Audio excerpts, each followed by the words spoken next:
Welcome back to the Spicy Sports Show with Sam Stern, coming to you live from Charlotte, North Carolina. 9:31 out here on the East Coast, 6:31 out back west. College football's in full swing again, and it couldn't be better. As I mentioned, I believe last week or 2 weeks ago, this is the year that everything's going to go crazy. I highlight the 2007 year when South Florida was a top 5 team in the country. I think they were high as number 2. South Florida. No disrespect to them in South Florida. They're a fantastic school. But when I think of college football, I don't think of South Florida. They're not my top 10 or 20, 30, 40 teams that I think about in college football. And over the weekend, it's funny, I was in Jacksonville. I was driving up through Jacksonville on my way to Georgia. It was a 6.5 hour drive. And I was debating and seeing the score. If they had upset, if Jacksonville State had pulled off the upset, I was thinking about going back down to Jacksonville. Because they almost pulled it off against Auburn, a team that, it's funny, I picked them to go to the college football playoff. I'm going to own that. But wow. That's a little ridiculous, don't you think? A team from the SEC, a team that's supposed to be amazing, ranked number 6 in the country last week.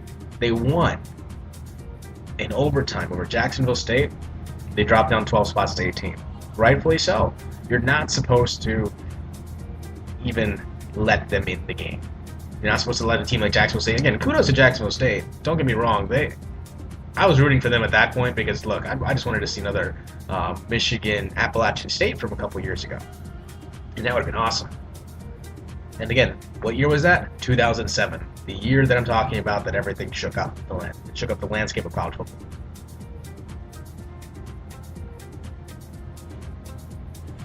Again, my predictions are not confident. Honestly, this is the one year where maybe other than Ohio State, which I think is going to be a lock, everyone else really has a good shot. You look at the games from the weekend, I mean, at least any notable games, let's be honest. Georgia Tech putting on 65 on Tulane. They play Notre Dame this week. And speaking of Notre Dame, again, number 9 in the country, going to Virginia and pulling out a squeaker, 34-27. Now, of course, they lose their quarterback, Malik Zaire. He's out for the season with, I think, broken ankle. It should be interesting moving forward. For me, I just think Georgia Tech's going to win. I just don't think there's a way Notre Dame can pull out one against this. Against the type of offense that Georgia Tech runs. They run a special type of offense, and you're gonna have to keep up score-wise. It's as simple as that. Again, they put up 34 against a Virginia team that, again, they played really good teams the first 2 weeks. So again, to keep at least the energy in that game was pretty impressive. But against a Georgia Tech team that's been rolling lately, I just don't see anything happening here. I just think Georgia Tech's definitely going to pull off the win here. Alabama, of course, taking care of business. Now moving down the rankings here, Arkansas, as I mentioned, loses to Toledo. Toledo. Does anyone know what conference Toledo is? They're at the MAC, I believe. And they lose 16-12. They were ranked 18th in the country, now unranked, and they probably won't be ranked for a while. Because no one loses to Toledo and gets to college football playoff. Maybe not even the top 25 rankings in the country. One of the better matchups I saw over the weekend would be Oklahoma-Tennessee, the Big 12 and the SEC. Now, Tennessee, this is a team that had this game. The crowd was on their side. They were at home. But the Texas Tech transfer, Baker Mayfield, he played a heck of a game. Again, not the pass, at least not the 19 of 39, 187, but 3 TDs. 2 to Sterling Shepard. Pretty impressive. Again, that was really impressive. Tennessee, that's a stinger. I mean, when you blow a 14-point lead in the fourth quarter at home, that's a really rough one to come back from. Again, but give credit where credit is due as well. Oklahoma, you come back on the road in a tough environment like Tennessee. This is again, they're ranked every so often now. They used to be a perennial powerhouse. Now they're not. So for them to be 23 in the country says something. That means they are on their way back. But man, that's a tough one to suffer at home. Missouri just squeaking one out over Arkansas State. Matty Monk, I mean, threw 3 TDs, but only for 148 yards passing. The biggest game of the night, Oregon, Michigan State. This game last year was played at Autzen Stadium down in Eugene, and that game was one for the ages. Marcus Mariota willed his team to victory last year, and again, that propelled them into the national championship conversation. They lose to Arizona, but still, I think that win over Michigan State was the reason that they were able to keep the momentum going and get to the college football playoff. This year, again, new quarterback, Vernon Adams, taking the reins over from Mariota against Michigan State. It's against a team, Sparty. They are a team that's always defensive. They're really good. Defensively, they're really good. They're always a team that's going to come after you. And late in that fourth quarter, they came after Vernon Adams, and that was going to test his momentum. Look, you're not playing Portland State anymore. You're playing in East Lansing on a Saturday night. The whole country's watching. They want to see what can you do, and he just choked. In my opinion, I just think he was, at least at the time. Of course, he was. Earlier, the reports come out this week that he has a broken finger. It remains to be seen if he's going to play against Georgia State. I would say not. I'd say play Lockey for that game. I don't. I mentioned on the show that I don't like Lockey as a quarterback. That's a viable option, but look, you're playing Georgia State. I think you could plug in me, and I would be able to put in a good 40 points on Georgia State. Let's be real here. What does this do for Michigan State? It cements them as a serious contender against Ohio State for the Big Ten championship, and it's a serious playoff contender. I don't think that they do have to win the game against Ohio State. I think they have to be playing close for them to have a shot. They might have to win one, but then if they lose in the Big Ten championship game, who knows? Again, we've seen a lot of crazy things. I still think Michigan State's a serious contender. Connor Cook, everyone says that he's going to be a top 10 quarterback, and it showed. It showed with the presence that he had. I mean, it was really impressive. For Oregon, what's up next for them? I mean, again, they lose. They go down a couple spots here.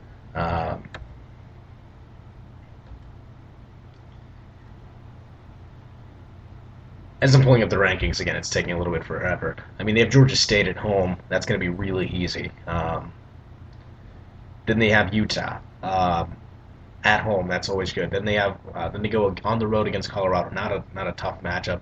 At home against Washington State, that should be a breeze.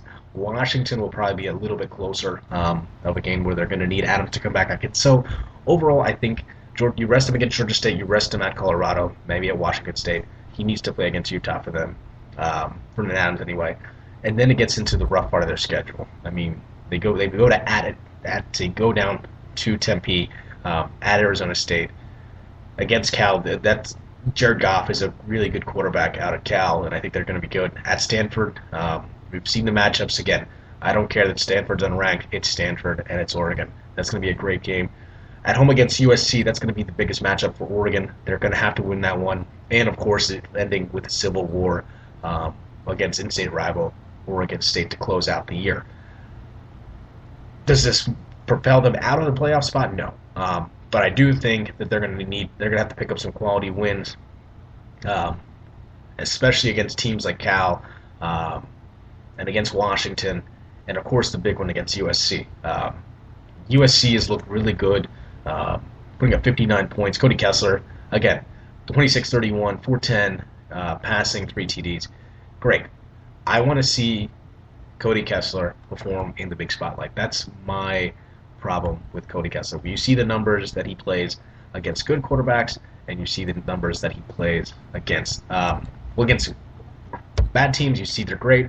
Great teams, they're not as good. Can he pass the big test? That's the biggest question here. And obviously he's going to get the test at Stanford. They're going to get the test at Arizona State, Washington. The big game, assuming that Notre Dame's still ranked, against Notre Dame, at home against Utah, at Cal, Arizona. They're a team on the rise. A new Solomon, sophomore quarterback. Their offense is pretty good right now, and they do play against UCLA, who again also has their own right.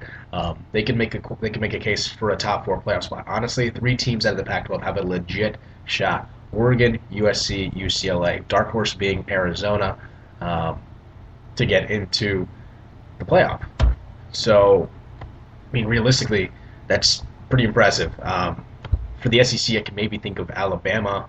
Outside of that, to be honest here, not much. Not many legit contenders. Anyway, Baton Rouge, LSU, Mississippi State. That game was just a madhouse. LSU coming out on top though, 21-19. So Dak Prescott, pretty impressive on the day. 34-52, 335. Leonard Fournette, now the sophomore, was a freshman sensation. Now sophomore, 28 carries, 159 yards, 3 touchdowns on the day. For LSU, they are going to have to lean on Fournette. As you can see, the last couple of weeks, their quarterback play has not been up to par with what LSU has. But again, they're never a team that has great quarterback play. They just need decent quarterback play, and I don't even think they're getting that. I mean, don't get me wrong, they're getting by, but when you get in that tough part of the SEC schedule, you're going to need at least decent quarterback play. And Fournette's going to be great, but when it comes down to it, they're going to have to make some throws.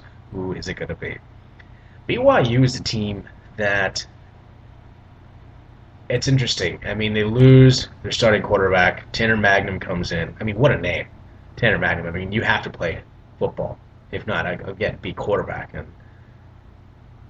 2 big-time throws for Tanner Magnum. Again, a 22-year-old freshman. Again, BYU, they're a school that, again, usually sends their students on missions the first couple of years. So that's why he's a 22-year-old freshman. Pretty impressive stuff there. 35-24 win over 20th-ranked Boise State. BYU is now in the top 25. And again, BYU, they're going to have to run the table for them to have a shot. They are not in a conference like Notre Dame. They're not in a conference, so we'll see what happens. And again, UCLA, to round it out here, doing pretty well. Again, Josh Rosen looked efficient. That's all he needs to do.